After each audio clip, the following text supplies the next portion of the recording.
나란히 가지 않아도 우리는 하나. 세상은 힘들게 해도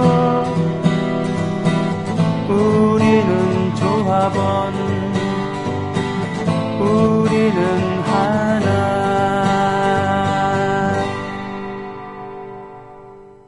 자, 이렇게 2부로 넘어왔습니다. 예. 지금 그 물뚝심송님이 오셨는데 급하게 전화 한 통화를 하러 가야 된다 그래서 하러 가라 그랬습니다. 곧 시작할 겁니다. 2부. 물뚝심송의 독재유산 답사기 말이죠. 오늘은 우리나라 독재의 시작, 슬래시하고 이승만 이렇게 하기로 했습니다. 근데 인혁당 재건 사건으로 8분의 선생들이 형장에 이슬을 가신 날이 오늘인가요? 제가 잘못 알고 있었나요? 저는 4월 3일로 알고 있었는데, 예.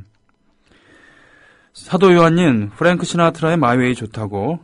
근데 필리핀의 노래방에서 이 노래 부르면은 금지곡이라고요? 금지곡 아닌 금지곡. 안 좋은 일이 생긴다고. 프랭크 시나트라는 은퇴를 밥 먹듯이 했었고요. 미국의 보수파를 대변했었고.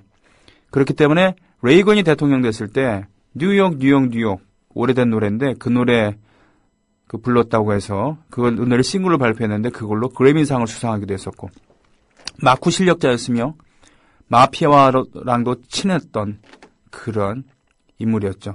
은퇴를 반복할 때마다 더 높은 명예와 부를 얻기도 했었던 약간은 좀 구린 면이 있었던 그런 분이었습니다만 그래도 폴 앙카라고 하는 폴 앙카 다이애나 이런 노래를 히트시켰던 폴 앙카가 바로 그렇습니다.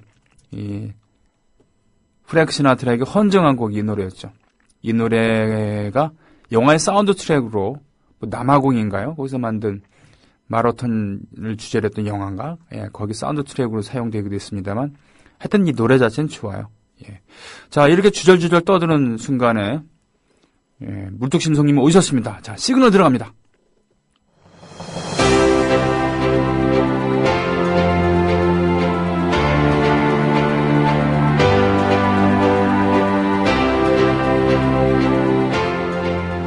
물뚝심송의 독재유산 답사기.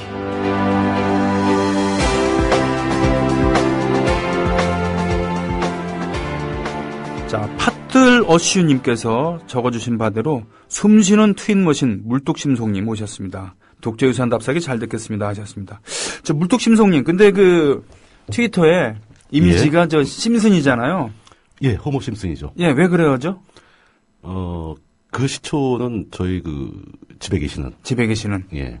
그 마늘님께서. 고이스친께서. 예, 어느 순간 갑자기 제가 살이 많이 쪄가지고. 네. 뒷모습을 딱 보더니 당신 꼭 호모 심슨 같다. 상당히 충격을 받았어요. 근데 거울을 보니까 진짜 호모 심슨 같더라고요. 그리고 인상차기도 좀 비슷해요. 아니, 점점 입술이 두꺼워지면서. 근데 저는 개인적으로는 심슨즈죠, 정확하게. 예. 그 폭스의 심슨즈 굉장히 한 20년 넘게, 23년, 24년 돼 가고 있을 텐데, 그 이어지는 심슨즈 시리즈를 굉장히 좋아합니다. 꽤나 시니컬하면서도 말이죠. 예, 유머가 있으면서도. 아주 날카롭고. 예, 발상이 자유롭고.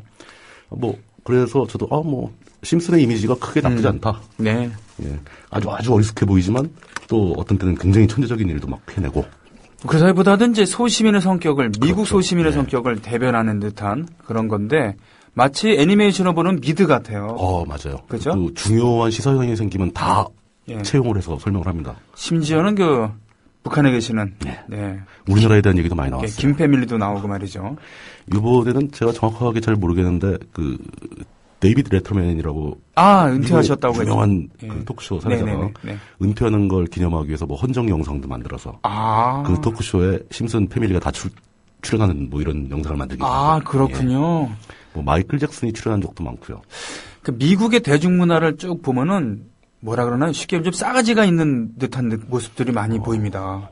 그것도 더 놀라운 게 사실 폭스 TV가 그렇게 좋은 방송은 아니잖아요. 그렇죠. 우리 식으로 따지면 TV 조선 비슷한. 그럼에도 불구하고 이 심슨에서는 폭스도 날카롭게 풍자를 합니다. 폭스의 그런 면조차도 자기가 거기 속해 있으면서도 그런 걸 또 내버려 두고 이게 아주 전 굉장히 좀 부러운 문화라고 생각을 하죠. 저는 무엇보다도 예우를 받을 만한 그런 원로 예술인들, 대중문화 예술인들을 아낌없이 예우해주고 동료 후배들이 자청해서 나온 듯한 그런 표정으로 찬사를 아끼지 않고 같은 무대에 서고 뭐 이런 서로 위해주는. 예, 그렇죠. 예를 들면 에릭 클랩튼이 세계적으로 유명한 기타리스트인데 비비킹은 덜 알려졌습니다만 비비킹보다 훨씬 돈도 많이 벌고 훨씬 인지도 높은데 두 분이 콜라보레이션하는 앨범을 만들면서 앨범 자켓이 어떠냐면 에릭 클랩튼이 오픈카에서 운전석을 해서 운전하고 있고 비비킹이 뒤에서 이러고 있는 그죠 보스 자리. 예, 그러면서 비비킹에 비하면 나는 발톱에 때만 넣어도 못하다라는 얘기를 할 수 있는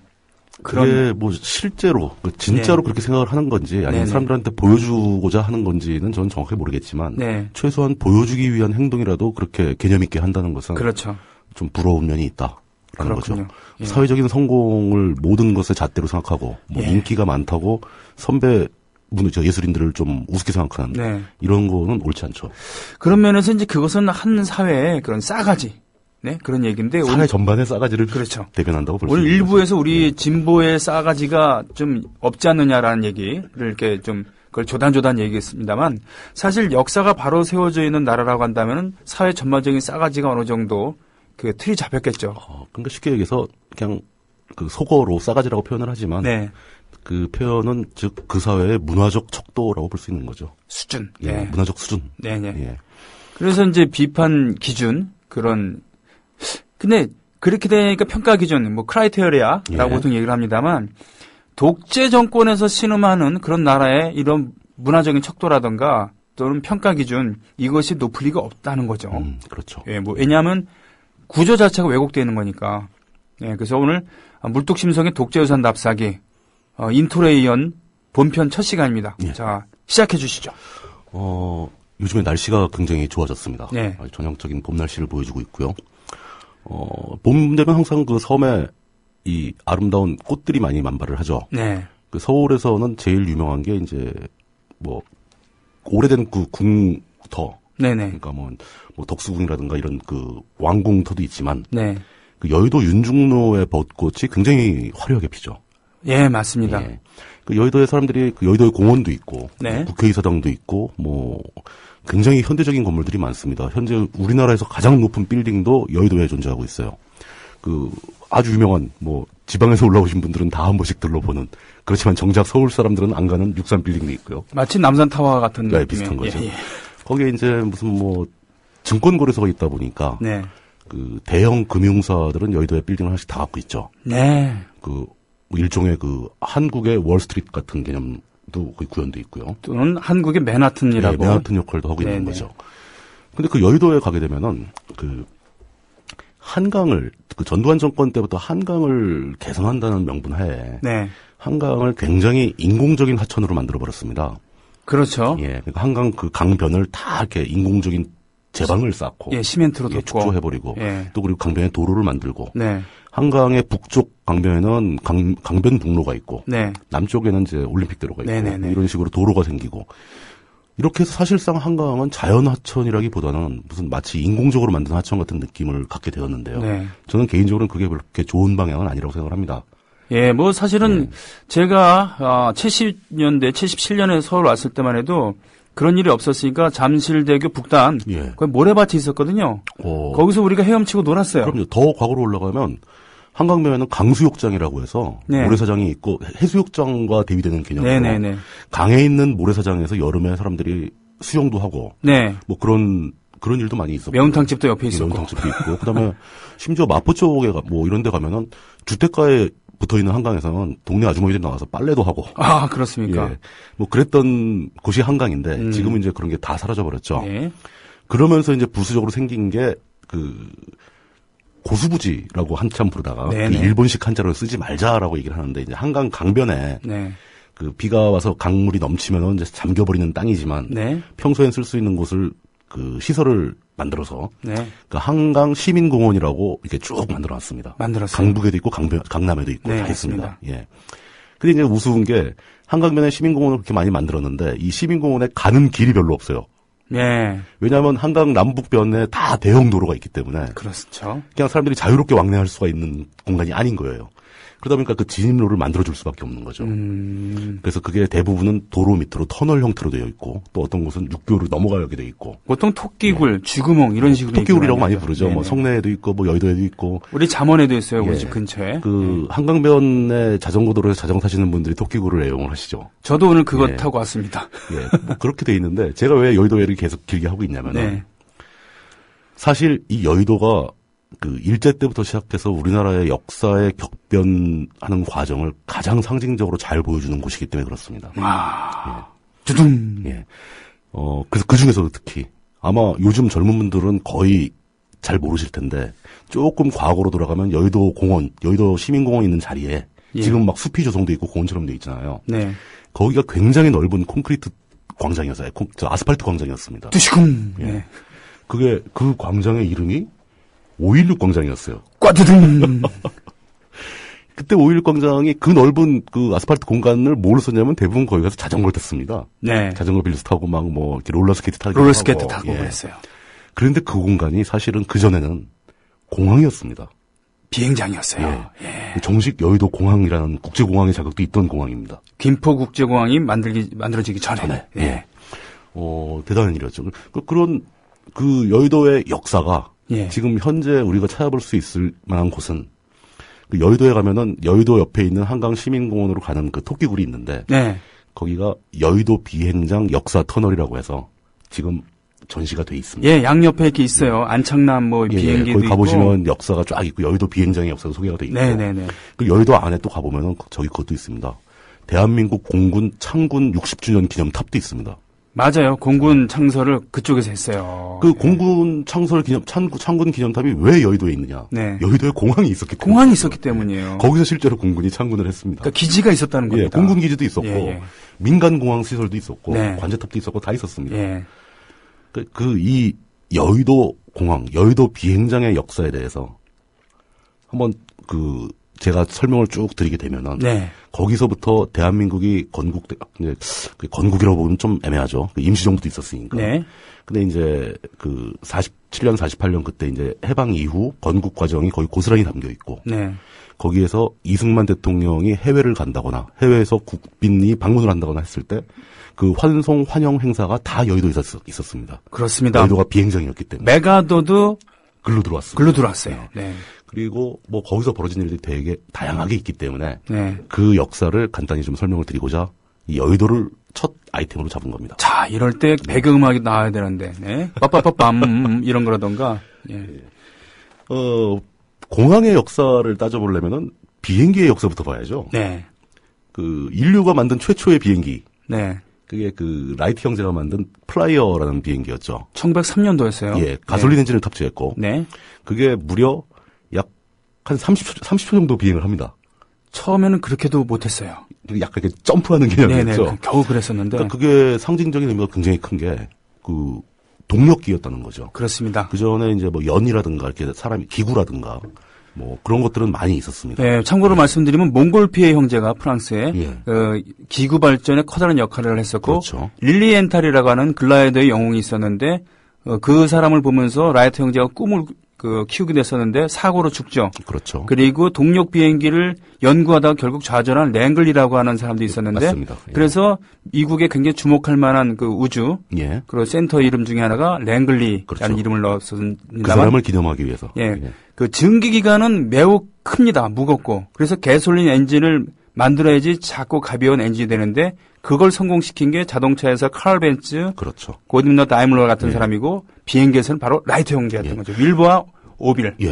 그 사람들이 어떻게 보면 이제 앞선 사람들의 기술의 발전에 공헌한 그 공헌들이 누적되어 가지고 라이트 형제에 와서 이제 구현이 됐다고는 하지만 상징적으로는 사람이 만들어낸 자체의 동력을 가진 최초의 비행기를 만든 것은 라이트 형제가 맞습니다. 그래서 역사에 그렇게 기록이 돼 있죠. 그게 그렇게 먼 과거가 아닙니다. 1903년이라면은 한 110년 전입니다. 지금으로부터. 1900년대라는 거죠. 20세기라는 거죠. 늑약 2년 전이었다는 겁니다. 그렇죠. 우리나라는 이제 한참 일본한테 나라를 빼앗겨가는 과정에 있던 시점이죠. 근데 일본이라는 나라는 그 메이지 유신 이후로 굉장히 빠르게 개항을 하고 발전을 해가면서 그러니까 서구의 문물을 신속하게 받아들입니다. 네. 그러면서 일본은 우리나라에 공항시설이 필요하다, 비행장이 필요하다라는 생각을 굉장히 일찍부터 한 거죠. 예. 그래서 일본 제국주의가 우리나라에다가 최초로 만든 비행장이 여의도냐 그건 아니고요. 네. 용산에 먼저 만들었습니다. 아, 용산에 그 일본군 기지가 있죠. 일본군 기지가 있고 그 군부대가 주둔하면서 네. 거기에 넓은 연병장 터가 있었고 아. 그 터를 최초의 비행장으로 활용을 합니다. 그게 지금 이제 미군 기지죠. 예, 미군으로 넘어가서 그대로 미군이 됐다가 예. 일부는 반납되어 가지고 무슨 뭐 공원이 되기도 하고 박물관도 들어가고. 그 전에는 그 청나라였었고. 예. 예. 그 용산은 참 다국적 문화를 가진 그런 도시일 수도 있겠죠. 참 슬픈 이야기죠. 예. 애틋한 얘기가 많이 있는. 예. 근데 이제 그 용산 비행장에서 최초로 일본인 시범단이 와서 네. 그 시범 비행을 하는데 네. 그거는 굉장히 우스운 수준이었다고 합니다.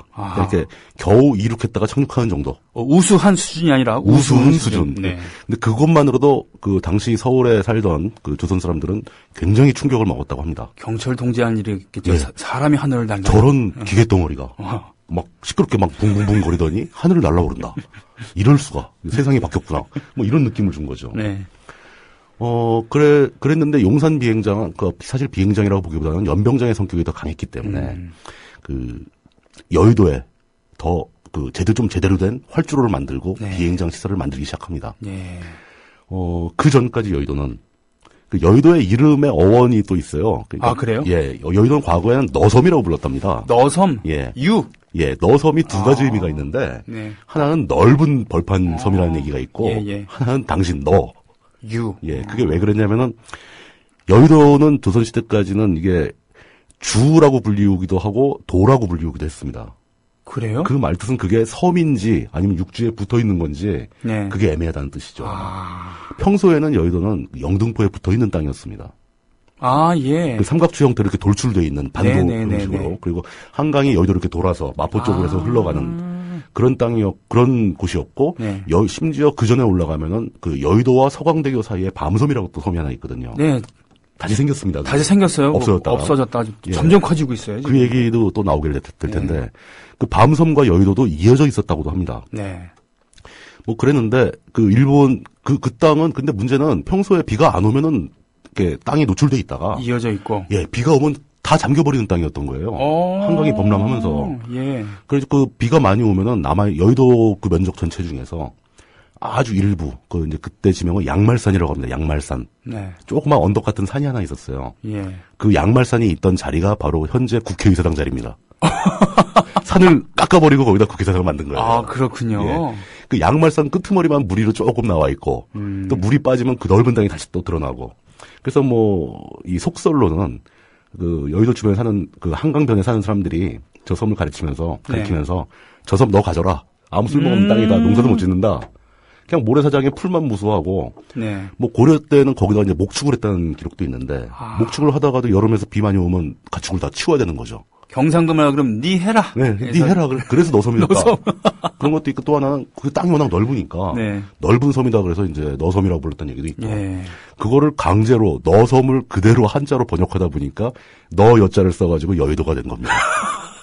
참 어이가 없죠, 좀. 참 여의치 못하군요. 예. 그 의자는 아무 뜻 없는 어조사의. 그렇군요. 여는 너 여자 해가지고 이제 너섬이 여의도가 된 상황이죠. 아, 일본식으로 따지면 아나타노 그렇죠. 치마. 예. 아. 그러니까 아주 이름도 참 특이합니다. 네. 근데 그 고려 때 조선 때 계속 기록이 있는 거 보면은 네. 그 너섬이 꽤 많은 역할을 하긴 했던 것 같아요. 농사는 못 짓지만 아마 목축용으로 많이 썼겠죠. 네. 뭐 군대가 잠시 주둔한다거나 이런 것도 가능했겠고. 그런데 일제는 그 여의도에 주목을 하면서 네. 아 이렇게 넓고 평평한 땅이 있으니 여기를 공항으로 써야 되겠다라고 착안을 한 겁니다. 네. 그래서 일본이 그 여의도를 공항으로 쓰기 위해서 네. 먼저 조치를 하는 게 있었습니다. 왜냐하면 이 섬이 영등포에 붙어 있다고 제가 말씀드렸잖아요. 네. 근데 여의도와 영등포 사이가 지형이 좀 낮았던 거죠. 아. 여기를 일본이 파냅니다. 파가지고 물길을 틉니다. 아, 오히려 물길을 튼다. 예. 왜냐, 물이 흐를 수 있는 공간을 많이 만들어주면 비가 오더라도 덜 잠기니까. 그렇다. 예. 그래서 그 여의도 셋강 있죠. 영등포 사이에 있는 셋강. 네네. 그거를 일제가 처음으로 만들어낸 강인 겁니다. 그렇군요. 예. 파낸 거군요. 그러니까. 파내서 일부러 물길을 만든 겁니다. 예. 물론 그전에도 비가 많이 오면 글로도 물이 흘렀겠죠. 지대가 낮다 보니까. 일제가 시공을 하고 노가다는 쉽게 얘기하면은 조선 백성들이 했겠죠. 백성들이 다 했겠죠. 예. 설마 일본 사람들이 삽질을 했겠습니까? 아이고 참나. 예. 그렇게 해서 여의도는 그때부터 본격적으로 주가 아니고 섬이 돼버린 거죠. 아하. 삼각주의 형태에 있다가 이제 사시사철 물이 흐르는 강으로 둘러싸인 섬이 돼버린 겁니다. 네. 예. 그러고 거기다가 시설을 짓기 시작하죠. 뭐 도로 포장도 좀 하고 네. 관제탑까지는 아니고 그냥 네. 경납고 시설을 좀 하고 네. 그러면서 여의도 공항 그 비행장이 처음 만들어집니다. 예. 그때가 1916년. 1차 세계대전이 한창일 때입니다. 예. 1916년이면은. 그러면 그 일본 제국주의가 왜 그런 제대로 된 시설이 있는 공항이 필요했던가를 우리는 유추해 볼 수 있는 거죠. 왜냐? 일본, 조선, 만주를 잇는 항공로가 필요했던 거고 일본은 당시에 공군을 대규모로 확대할 계획을 가지고 있던 겁니다, 이미. 하지만 그 비행기 초창기였기 때문에 네. 그 만주까지 한 번에 날아갈 수는 없었어요. 없었고요. 예. 항속거리가 또 유지가 안 되고. 예. 그러니까 일본은 굉장히 미래를 보고 여의도 공항을 1916년에 미리 만드는 거죠. 근데 그 공사할 게 별로 없었던 거죠. 3월 달에 시작해서 9월 달에 공사가 끝나고 개장을 했다니까 그냥 바닥 가는 정도? 바닥도 아마 다지기만 했을 거라고 보여집니다. 예. 평평하게만 만들어서 비행기 이착륙만 가능하게. 그렇죠. 롤러로 밀면 되니까. 예, 그냥 쭉쭉 밀면 되니까. 네네. 예, 그런 정도의 공사가 됐는데 그게 만들어지고 나서 조선 경성 사람들은 예. 여의도에 비행장을 만들었대. 예. 그러면서 용산에서 본 그 비행 쇼를 회상하면서 기대를 하면서. 구경을 하러 가자. 네. 갔는데 여의도의 초기에는 비행기가 한 대도 없었습니다. 비행장만 있어서 비행장만. 많은 사람들이 그 여의도의 비행장을 구경하러 왔다가 실망하고 돌아갔다라는 기록도 있고. 아하, 그렇군요. 네, 재미있는 현상이죠. 예. 그러다가 그 여의도에서 무슨 일이 벌어지냐면 그 미국인 고개 비행사가 와서 비행 시범을 보입니다. 아트 스미스라는 사람이었는데 아트 스미스가 예. 와서 아트를 보여줬군요. 예, 그게 제 기억으로는 1917년인가 될 겁니다. 그 개장한 지 그 다음 해 정도. 예. 근데 그 아트 스미스의 고개 비행은 그 과거에 있었던 그러니까 그 용산 비행장 연병장에서 했던 일본 시범 비행단의 비행 수준과 어마어마한 차이가 나는 진짜 요즘의 관점으로 봐도 대단한 고개 비행이었다고 합니다. 네. 그걸 보고 경성 사람들이 어마어마하게 감동을 받죠. 예. 그 감동을 받은 사람 중에 우리나라 사람이 한 명이 껴 있었습니다. 우리 다 제가 맞출까요? 예, 누군지 아시겠습니까? 안창남. 그렇죠. 네. 소년 안창남은 그 고개 비행을 보고 감명을 받아서 내 인생의 목표는 비행사가 되는 것이다. 비행소년이 되는 거군요. 예. 그러니까 비행소년의 길을 가기 시작하죠. 그래서 일본으로 건너가서 그 오사카였나? 그건 제가 잘 모르겠습니다. 그 비행학교에 들어가서 비행사가 되고 다시 돌아옵니다. 네. 그 안창남도 여의도 비행장에서 시범 비행을 선보이게 됩니다. 여기서 손뼉 한번. 예. 당시 우리나라의 일반인들은 우리나라는 저런 걸 할 수 없을 것이라고 지레 포기하는 정서가 있었던 거죠. 네. 세상에 저런 기계 뭉치를 뭐 이상한 날틀 같은 걸 만들어가지고 사람이 타고 엔진에 시동을 걸어서 날아오른다는 것도 신기한데 네. 그걸 가지고 막 뒤집고 막 뭐 거꾸로 날고 하는 재주까지 부리는 미국인도 많은데 네. 일본은 비행장도 만들고 미국인은 비행기를 몰고 다니면서 고개를 막 하고 네. 저건 조선 사람은 할 수 없을 것이다 라고 좌절하는 분위기에서 아니다 우리도 할 수 있다 그러면서 안창남 비행사가 일본에 가서 비행사 자격증을 따고 고국에 돌아와서 비행 시범을 보이면서 민족의식을 고취했다라는 기록이 있습니다. 그래서 하늘에는 안창남, 땅에는 엄복동의 자전거. 예, 엄복동은 굉장히 유명한 자전거 선수였고 사이클 선수였고 그 국내에서 벌어진 대회에 그 일본 선수들을 제치고 우승하기도 하고 굉장히 그 인기가 있었던 선수였고요. 그 둘을 엮어서 노래까지 만들었죠. 예, 뭐 떴다 보아라 안창남의 비행기. 내려다 보아라 엄복동의 자전거 뭐 이런 구절로 대꾸가 이루어지는 그 노래가 아주 전국적으로 굉장히 유행을 했다고 합니다. 그러면서 점점점 이제 그 항공 기술이 발전하고 비행기 생산량이 늘어나면서 그 여의도 비행장에 그 경성항공이라는 회사가 생깁니다. 그래요? 민항 회사입니다. 그 여객기를 운영한 거죠. 그건 이제 일본인이 주주였겠죠? 당연하죠. 그러니까 그 여의도 공항에 적을 둔. 그러니까 여의도가 이제 공항으로 승격되면서 민항기가 취항을 하고 또 거기에 이제 공군기도 막 그 같이 시설을 공유하고 그러면서 이제 급기야는 그 일본, 조선, 만주를 잇는 항로가 개설이 되고 그 단계는 이미 이제 그 국제공항으로서 그렇군요. 인정을 받게 되는 거죠. 그런 상태로 해방 직전까지 여의도 공항은 그 한반도를 대표하는 대표 공항으로서의 역할을 충실하게 수행을 합니다. 그러니까 그때만 해도 뭐 비행기를 타는 정도면 어마어마한 그 핵심 계층이었겠죠. 예, 부자거나 아니면은 예. 지위가 매우 높거나. 그렇죠. 돈이 네. 아주 많은 부자. 뭐 저 호남 땅에서도 자가용 비행기를 산 부자도 있었다고 하니까 일제 때 이미. 그래요. 예. 와 세상에. 그 역사가 여의도에 고스란히 남아 있었으면 되게 좋겠는데 네. 그게 그대로 다 없어지죠. 그럼 이제 해방 후에는 여의도 비행장은 도대체 어떻게 갔는가? 네네. 해방 후에 사실 이제 이게 좀 가슴 아픈 얘기인데 그 일제가 패망을 한 뒤에 그 일본 사람들이 운영하던 우리 뭐 남한만 쳐도 네. 그 대한민국의 영토에 있는 모든 사회 기반 시설의 운영이 일시적으로 다 마비되죠. 그렇죠. 왜 일본인들이 다 핵심적인 시설을 다 운영하고 있었는데 그러니까요. 자기네들이 패망하고 돌아가는 바람에 그냥 손 놓고 가버린 거니까. 네. 그 남아있는 시설을 바로 이어받아서 운영할 수 있는 역량은 아직 없었겠죠. 네. 굉장히 빠른 속도로 복구가 되긴 했지만 네. 그러면서 여의도 비행장도 사실상 마비가 됩니다. 네. 네. 그 공항으로서의 역할을 거의 못하게 됐다가 물론 거기 취항할 수 있는 비행기도 없었고 그 회사도 망했고 네. 뭐 아무것도 없었던 상황이 되는 거죠. 네. 텅 빈 공항이었다가 그때 이제 재밌는 사건이 벌어지기 시작합니다. 일단 이승만. 예. 그러니까 초대 대통령, 우리나라 그 대한민국 정부를 수립하고 그 의회를 만들고 그 초대 대통령으로 취임했던 이승만 씨는 그때 이승만 박사였죠. 박사였죠. 예. 예. 호칭이 다 박사였죠. 네네.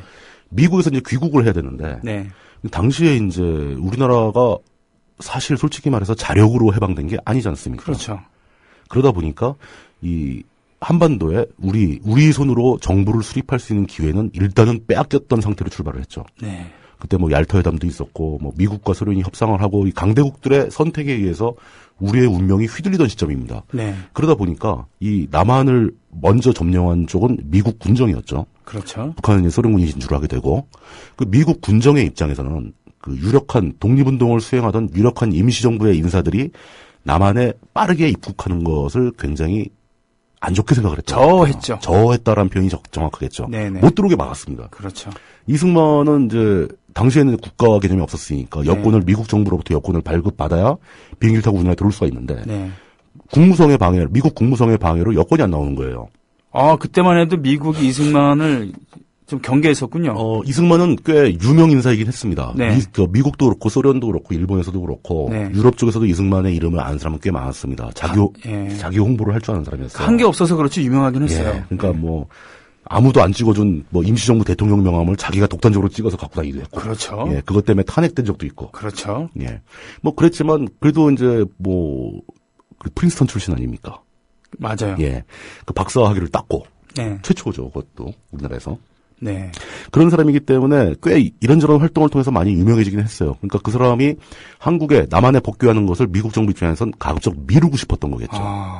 그 사람은 귀국을 해야 되겠다고 주장을 하고 네. 이쪽에서는 자꾸 여권을 발급 안 해주고 네. 계속 딴지를 겁니다. 뭐 이 문장이 안 맞다. 당신의 직책이 이런 게 없다. 뭐 이런 식으로 계속 수정을 요구하고 막 그러면서 지연을 시키다가 결국 이제 자기 개인적인 연줄로 뭐 미군 내부에 있는 누구의 도움을 받아서 겨우겨우 하와이로 갔다가 일본을 거쳐서 일본에서 우리나라로 들어오는데 이승만 박사는 여의도 공항에 내리지 못합니다. 그래요? 예. 그러면 어디서 내립니까? 김포에서 내립니다. 그때 김포에 비행장이 이미 그때 1939년에 김포에 비행장이 또 완성이 돼가지고 김포 비행장의 역사도 그때 시작이 됩니다. 그렇군요. 예. 그러니까 뭐 여러 가지 이유가 있었겠죠. 비행장을 더 확충해야 그렇죠. 되겠다는 것도 있고 군사적 용도와 민항 용도가 섞이면 또 곤란하고 그런 것도 있으니까 김포공항은 39년에 이미 만들어져 있었고 이승만 박사는 김포공항에 착륙을 해서 우리나라에 귀국하게 되는 거죠. 그러면 이승만 박사가 먼저 귀국합니까? 아니면 임시정부 요원들이 먼저 귀국을 합니까? 정확한 날짜는 제가 비교를 못해봤습니다. 찾아봐야 될 것 같습니다. 그때 이제 여의도 비슷한 때에 들어오는데 그때 여의도를 통해서 바로 임시정부 요인들은 그 광복군들이랑 같이 입국을 합니다. 그게 이제 설명도 제가 드릴 건데. 네네. 8월 15일 날 일제가 항복하기 전에 전 단계에 임시정부에서는 광복군을 재편성하면서 그 국내 정진군이라는 편제를 만듭니다. 그래서 임시정부는 이제 일본을 상대로 선전포고를 하고 실제로 병력을 한국에 투입해가지고 일본을 상대로 싸우려고 준비를 해왔다. 전원 전사 각오를 하고 모두 가서 죽겠다. 네네네. 사실 몇 명 되지 않았어요. 몇 명 되지 않았기 때문에 정확한 명수가 300여 명 정도였다고 제가 국내 진공 작전이었는데 그때 이제 이범석 씨도 있었고 이청천도 아마 그때 있었을 겁니다. 그리고 무엇보다도 장준하 씨 선생이 거기 포함돼 있었죠. 김준엽 이런 분들이 계셨어요. 노능서. 그때 이제 준비를 하고 그 한국에 가려고 남한에 가려고 하면은 조선 땅에 가려고 하면은 가장 먼저 말리는 사람들이 그 중국의 국민당 정부였습니다. 그렇죠. 예. 그 사람들은 그 외국 군대이긴 하지만 당신들이 우리의 지원을 받고 우리나라 군대에서 움직이고 있는 한도에서는 우리 말을 들어야 한다. 네. 그러면서 가지 말라고 계속 말린 거죠. 근데 그때 광복군 무장이나 그 전사들을 교육시키거나 한 거에는 또 미국이 개입을 합니다. 네. 그때 이제 그 미국의 OSS라고 CIA의 전신 그렇죠. 정보기관이 물자와 훈련 교관을 지원하면서 그때 광복군들을 훈련을 시켜주죠. 우수하게 훈련을 마쳤다고 들었습니다. 그때 훈련을 받은 사람 중에 장준환 선생이 또 껴있고요. 네. 예. 그러다가 이제 일제가 패망을 하게 되니까 예. 예, 일제가 패망을 하게 되니까 광복군이 급해진 거죠, 이제. 네네. 국민 정진을 해야 되는데. 가야 되는데 못 가게 하니까. 그래서. 된 거잖아요, 예, 지금. 미군이 지원해준 비행기를 타고 8월 16일 날 출항을 합니다. 네. 중국에서 이제 이륙을 했는데. 네. 그때 이제 무전 연락을 받기를 아직 일본군이 한반도에 남아있어가지고. 예. 그 가미가제 특공대가 연합군을 공격하는 중이다. 우리 가다가는 착륙도 못하고 당한다. 예. 그걸 회항을 합니다, 그냥. 네. 그 하루를 또 보내고. 그 다음에 또 이틀 지나서 8월 18일 날 또 비행기를 띄웁니다. 그 비행기에 장준환 선생은 타고 있었습니다. 네. 그래서 국내에 날아와서 감격스럽게도 여의도 비행장에 착륙을 합니다. 예. 착륙을 했는데 당시에 여의도 비행장에 군사시설이 있는 거죠. 일본 공군이. 그 멤버들이 아직 안 떠나고 있었답니다. 네네. 그 중에 그 일본군 대좌 한 명이. 대좌라면 지금 따지면 대령 정도. 대령급이죠. 무궁화 네. 3개 정도. 그 장준환 선생한테 와서 항복주라는 명분으로 그렇죠, 예. 맥주를 권했다라는 일화가 있습니다. 술을 따라줬다는 술을 무릎을 꿇고 바쳤다는 얘기가 있습니다. 그걸 기념하기 위해서 장준환 선생을 기념하는 분들이 지금도 매년 8월 18일에 여의도에 모여서 맥주를 드신다고 했어요. 여기서 박수 한번. 레베노프인가 그런 데서 모여서 맥주를 드신다는 그 승리의 맥주를. 그런 게 있는데 결국 그때 착륙해서 국내에 귀국하지를 못하고. 아이고. 다시 이렇게 또 돌아갑니다, 중국으로. 이거는 객관적으로 봐서 이제 공식 기록에는 여의도 비행장에서 일본군이 저항을 해서 다시 회항을 했다. 라고 돼 있는데 제가 보기에는 일본군만의 의지는 아니었던 것 같습니다. 그럼 바로 미군의 의지였다. 미군의 의지가 섞여 있던 거죠. 미군이 미 군정이 남한을 통치를 해야 되는데 임시정부에 군대가 들어온다는 건 용납이 안 되는 거죠. 그 사람들은 들어왔다 하면 이제 공식적으로 군대가 진주한 거니까 대한민국 군이 그 국내에 결성된 거 아닙니까 이미. 그거를 저어한 나머지 돌려보내고 결국 그분들은 다 개인 자격으로 배를 타고 들어오게 됩니다. 굉장히 늦죠. 아이고. 이게 굉장히 억울한 일이지만 당시의 실정을 유추해 보면은 이해도 가는 일입니다. 그렇군요. 예. 네. 그러면서 이제 그 여의도공항이 또 역사에 한번 또 등장하게 했고. 네. 그래서 결국은 입국은 이승만이 먼저 하는군요. 예, 이승만이 좀 이제 앞장서서 들어오고 바로 뒤이어서 이제 김구 선생도 들어오시고 다 이렇게 쭉 들어와서 이제 슬슬 국내에서 움직임이 시작됐는데 그때 이 당시 얘기를 하면 꼭 빼놓을 수 없는 얘기가 미군정이 이제 남한을 장악을 했지만 그 남북한 통틀어서 우리나라에서는 그 건국준비위원회가 활동을 하고 있었습니다. 건준이 있었죠. 건준. 여운형 선생이 이미 일제가 패망하기 전부터 조직되어 있는 조직이었고. 맞아요. 예. 건준이 굉장히 빠른 속도로 우리나라 당시에 일본인들이 버리고 간 사회 기능을 복구시키는데 참여를 합니다. 건국준비위원회였습니다. 건국준비위원회. 예. 그 건국준비위원회가 순조롭게 나갔다면 남북한 단일 정부가 구성될 가능성도 있었는데. 그것은 이제 미국과 소련의 입장에서 보게 되면은 용납 불가한 상황이었죠.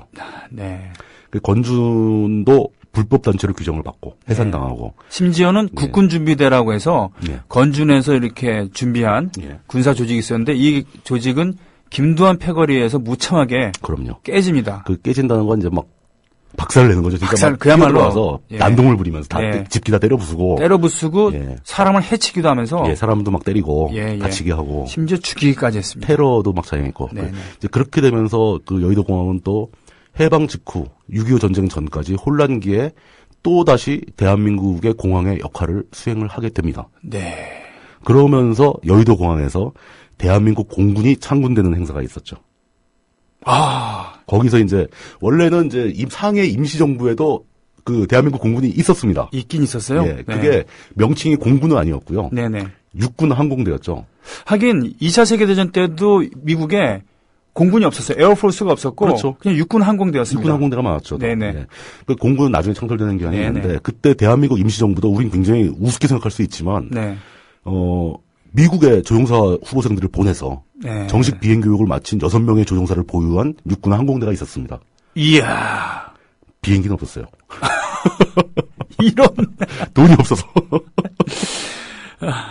그래서 이제 해방 직후에 이제 점점 안정이 돼가면서 미 군정은 결국 신탁 통치, 찬탁 반탁 운동을 거치면서 남한만의 단독 정부 수립으로 가닥이 잡게 되는 거죠. 네. 좀 이제 억울하고 우리 입장에서 분통이 터지는 일이긴 했지만, 그런 상황에서 공군이 창설되는데 그때 미군이 지원을 해줍니다. 비행기를. 예. L4 연락기라고 아주 경량의 기체, 무장 전혀 안 돼 있는 L4 연락기를 10대를 줍니다. 쉽게 얘기하면 서류를 들고 타갖고는 전달하는. 예, 그냥 서류나 들고 갈 수 있고, 그것도 많이도 못 싣고. 예, 또는 이제 공중에서 대강 눈으로 정찰해갖고는. 그렇죠. 보고해주는. 수 있는. 네네. 아주 가볍고 싼 비행기 10대를 주고, 네. 그걸 기반으로, 이제, 역시 또 육군 항공대가 창설됐다가 정식으로 대한민국 공군이 창설된 것은 거의 L5 또 10대를 추가로 받아서 비행기, 연락기 20대를 가지고 공군이 창설이 됩니다. 그때 초대 공군의 아버지라고 하는 분이 김정렬이라고 하는 그런 맞습니다. 분입니다. 예. 네. 그 상황에서 대한민국 공군은 미국을 계속 조르죠. 이건 무장이 전혀 없으니까. 네. 이건 공군력이 없다. 네. 전투력이 없다. 그래서 전투기를 달라. 지원을 해달라. 네. 라고 요구를 합니다. 예. 필요성을 막 얘기하면서. 그렇지만 당시 미국에서 보기에는 대한민국 국군 자체가 군대라고 간주하기보다는 일종의 국방경비대 이런 걸로 해서. 그렇죠. 국방경비대였어요. 치안이나 담당하고 이런 역할이지 대한민국에 왜 공군 전투력이 필요하냐.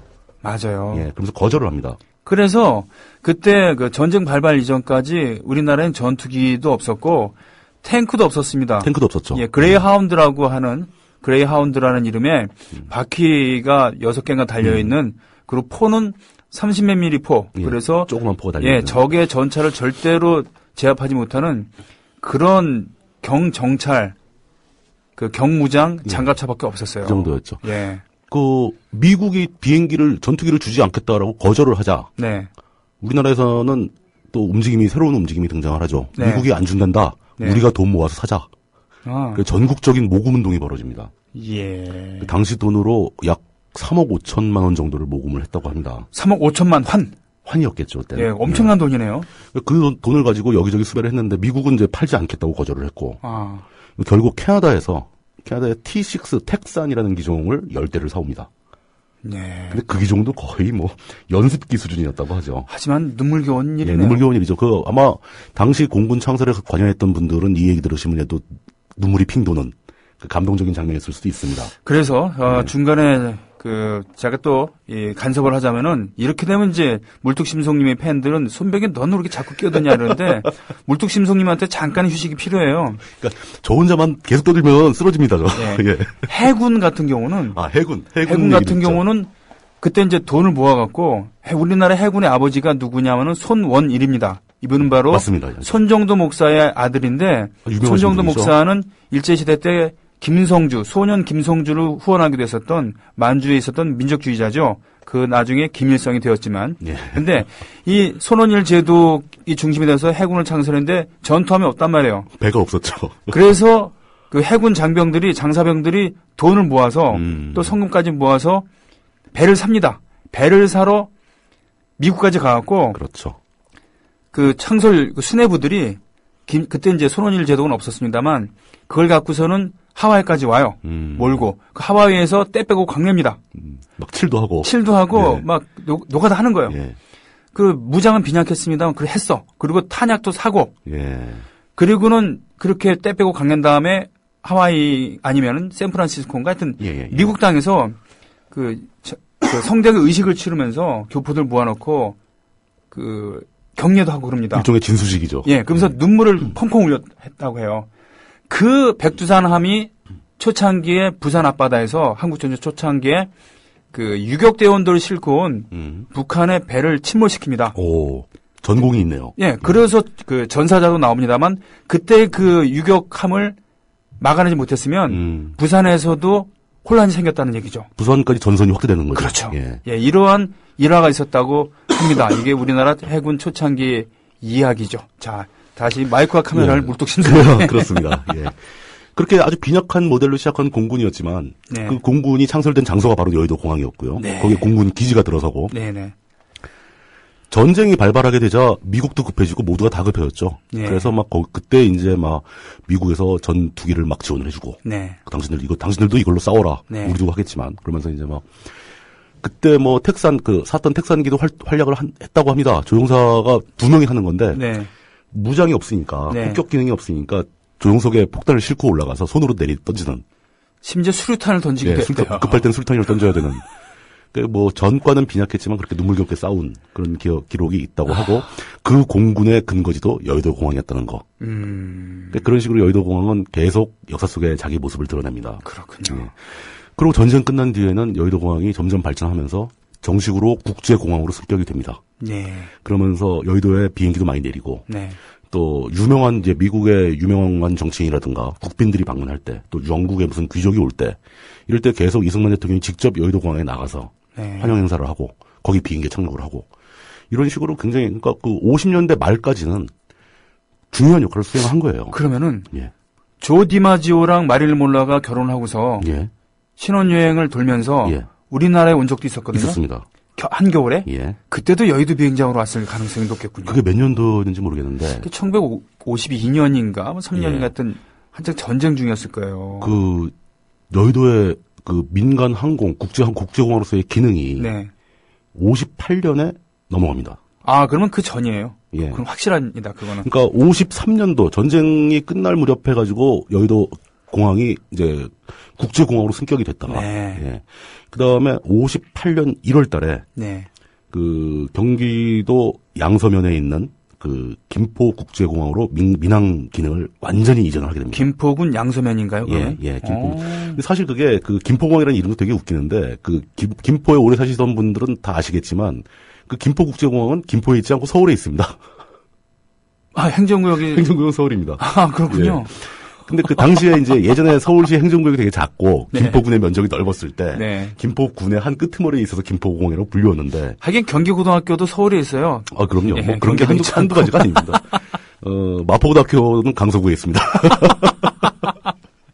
아 이거. 예. 예. 뭐 그런 개념 그 김포공항으로 58년도에 민간 공항으로서의 기능을 완전히 이전을 하게 됐는데 네. 그러면서 그 여의도에서 국빈을 맞이하는 행사라든가 네. 여의도에서 뭐 어디로 가는 행사 이런 건 다 없어지기 시작하죠. 아. 김포로 그 핵심이 옮겨갔으니까. 대신 이제 카프레이드는 길게 하고 그만큼 동원되는 학생들도 많아지는 거예요. 그렇죠. 김포공항까지. 아이고 예. 그 연도에 툭하면 그 학생들 나가고 태극기 흔들어야 되는. 예? 그리고 그 뒤로도 여의도에 있는 그 공항은 자기 기능을 하게 되는데 네. 군사공항으로서의 역할을 하게 됩니다. 꽤 오랫동안 합니다. 그게 71년도까지 그 군 공항으로서 활동을 하게 되죠. 아, 정말입니까? 71년까지입니다. 아, 꽤 했군요. 71년도에 왜 71년도까지냐? 71년도에 성남에 있는 서울공항이 만들어집니다. 아, 그래요. 성남에 공군기지도 예, 있습니다만. 공군기지가 진주하게 되고 그러면서 네. 그때 그 공군 제15 특수임무비행단이라고 이제 성남공항을 관리하는 부대가 네.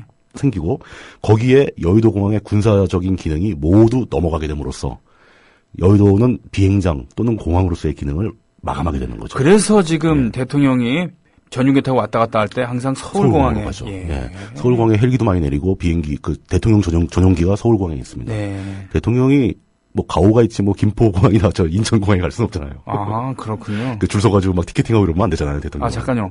그 물뚝심송님 이럴 때 가오라는 일본말 쓰고 그러면은 우리 야마도입니다. 아, 네 그렇죠. 그런 건 좀. 예, 하여튼 알겠습니다. 죄송합니다. 이거 말 끊어갖고. 그렇게 거기서 71년도에 그 군사공항으로서의 역할까지 다 넘기고 여의도는 우리나라 역사에서 사라지는 거냐? 아니죠. 예. 그때부터 본격적으로 여러분들이 지금 보시는 여의도의 모습이 만들어지기 시작하는 겁니다. 아, 그렇군요. 예.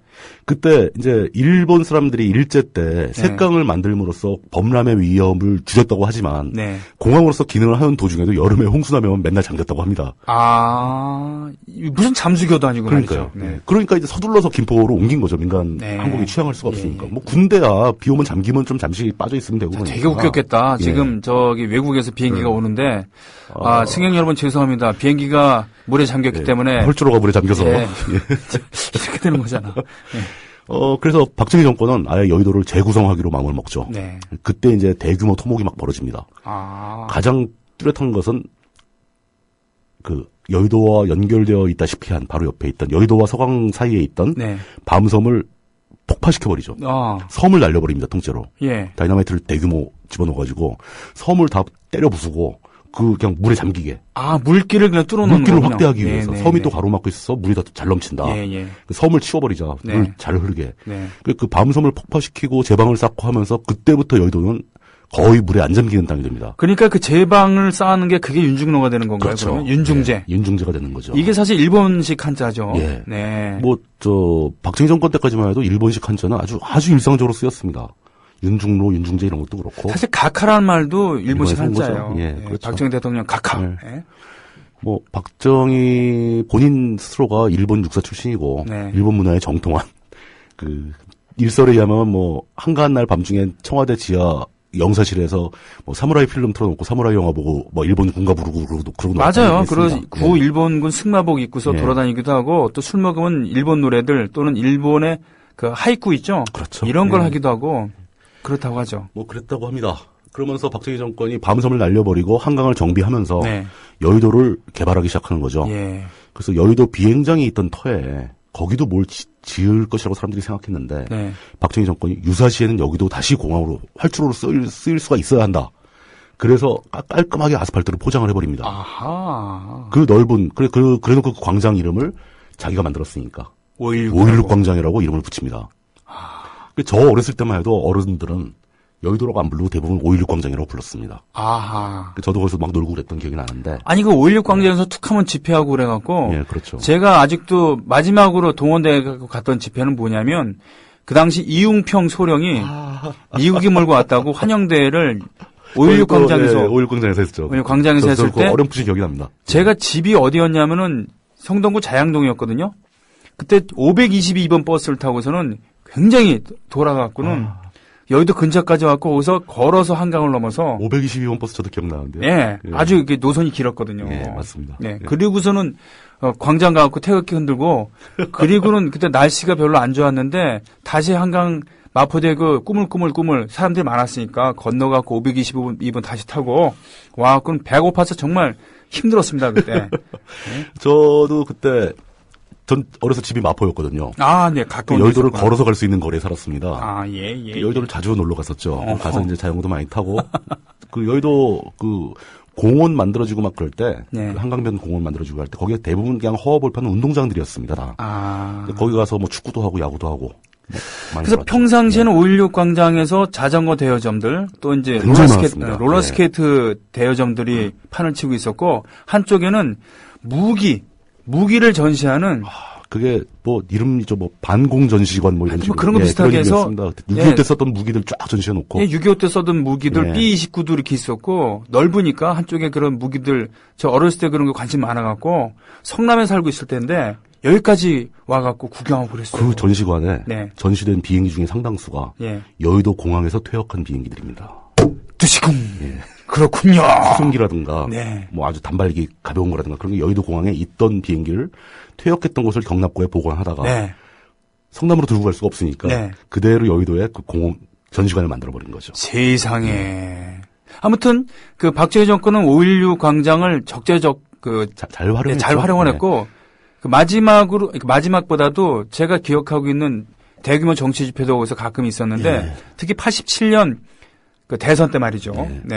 바로 노태우 또 김영삼, 김대중이 각자의 군중들을 동원해서 거기서 대규모 정치 집회. 그러니까 여의도에 100만 인파가 모였습니다. 꽉 찼었죠. 100만 인파가 모였습니다라는 얘기를 여의도 5.16 광장 시절에는 심심치 않게 들었어요. 그럼요. 지금은 100만 인파가 모일 수 있는 데가 없습니다. 없죠. 그런 공간이 없죠. 그리고 이제 정치적 집회 말고도 여의도의 그 공간은 종교 집회로도 활용이 됩니다.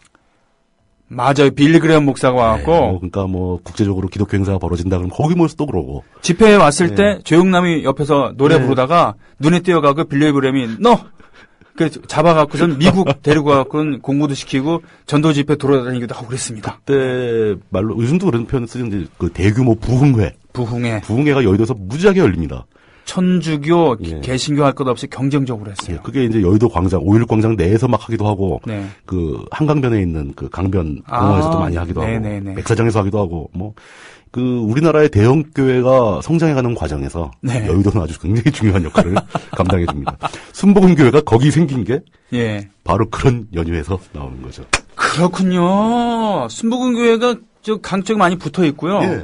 거기 때문에 그 앞에 교통이 말도 안. 그렇죠. 주말마다 아주 난리가 나죠. 심지어 거기는 신호등도 없어요. 예.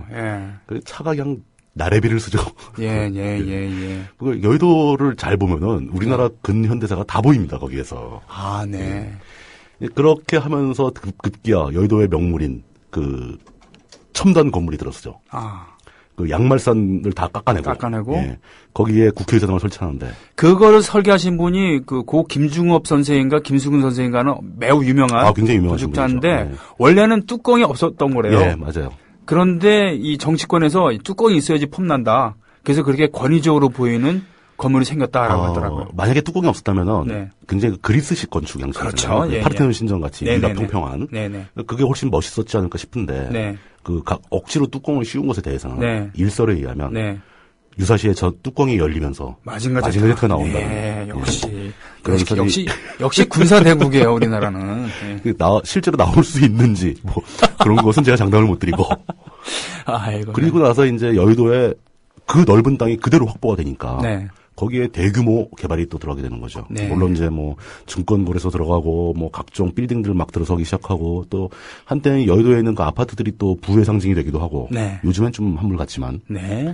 그리고 결정적으로 그 여의도의 역사에서 가장 그 정점을 찍은 것은 결국 그 63 빌딩 들어서는 걸로. 뭐 63 빌딩 들어설 때 그 빌딩을 지으면 여의도의 기반이 약간 비틀어지면서 좀 침하한다. 뭐 이런 얘기도 나오고. 뭐 굉장히 화제가 됐던 거죠. 그리고 63 빌딩이 그렇게 들어선 다음에 또 63 빌딩이 소재가 되는 사건이 또 벌어지는 게 이제 그 전두환 시절에 있었던 금강산 댐 그 수공 문제예요. 그 금강산 댐이 파괴돼가지고 수공이 벌어지면 서울시 전역이 물에 잠기고 63 빌딩이 허리까지 물이 찬다. 네. 뭐 이런 공상과학 같은 얘기가 또 시중에 유포되기도 하고. 그래서 돈 모아갖고선 평화의 댐 만들겠다고 개지랄을 했었어요. 벽돌값 내라 그러면서 모든 국민들한테 돈을 다 뜯어갔어요. 맞아요. 예. 그게 사회생활 많이 하는 분들은 중복해서 뜯깁니다. 그렇군요. 그러니까 예를 들면 이제 회사에 나가서 일단 뜯기고 자기 소속한 동창회 가서 또 뜯기고 뭐 무슨 그 지역 동호회에서 또 뜯기고 무슨 바르게 살기 모임에서 또 뜯기고 이건 뭐 저 11조 내고 감사원금 내고 건축헌금 내는 것도 아니고 자 지금 이제 정리를 해야 됩니다. 오늘 여의도에 대한 얘기를 다 하시지 않은 거죠? 지금 제가 원래 2부작으로 생각을 했습니다. 예.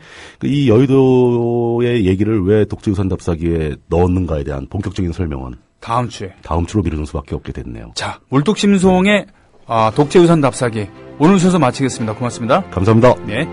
자, 애국 시민 여러분, 해외 동포 여러분, 그리고 동네 주민 여러분, 자, 회원 관리 모드로 가볼까요? 여러분들께서 가입을 해주셨을 것 같은데요. 네, 일단요, 경기 이천시에서 청마님, 경남 창원시에서 NG현 5044님, 그리고 경북 영천시에서 RNIGH57님, 전남 화순군에서 김뻥님, 전남 목포시에서 착한 현주님, 예비조합원으로 등록해 주셨습니다. 경기 남양주시에서 티크님, 서울 금천구에서 너굴진이님, 사는 곳을 밝혀주지 않으신 솔뱅입니까? 솔쟁입니까? 네. 제주시 노형동에서 저스틴 88님, 출자까지 맞춰주신 자랑스러운 조합원이십니다. 반갑습니다. 오늘 마지막 곡으로 준비한 것은 그렇군요. 바이바이바이 엔싱크의 곡인데 그렇습니다. 자, 애국 시민 여러분, 해외 동포 여러분, 그리고 동네 주민 여러분, 오늘도 일부에서는 다소 칙칙하고 좀 무거운 얘기였습니다만 한 번쯤이 아니라 우리가 늘 염두에 둬야 되는 그런 이야기가 아닌가 싶습니다. 우리가 조합원으로서 활동을 할 때도 또 조합원으로서 주위에 권유할 때도 그런 정신, 비굴하지는 않지만 예의 바른 정신, 진보보다 사람이 우선이다라는 그런 정신을 갖고 가야 되지 않을까 싶습니다. 찌짤찌다님, 87년 여의도에서 시청까지 행진을 지금의 촛불 참여 정신, 또 난 그 광장에서 자전거 타며 데이트하다가 결혼까지 했다고. 축하드립니다. 예, 축하드립니다. 영의 조합원님들 6의 조합원으로 희은님 그렇습니다. 조합원 가입이 좀 저조하다고요. 디테일을 제한 휘장과 물뚱이 만났다. 이런 것을 시너지 효과라고 한 찌짤찌다님 그리고 파트러슈님의 예, 격려 고맙습니다. 고맙습니다.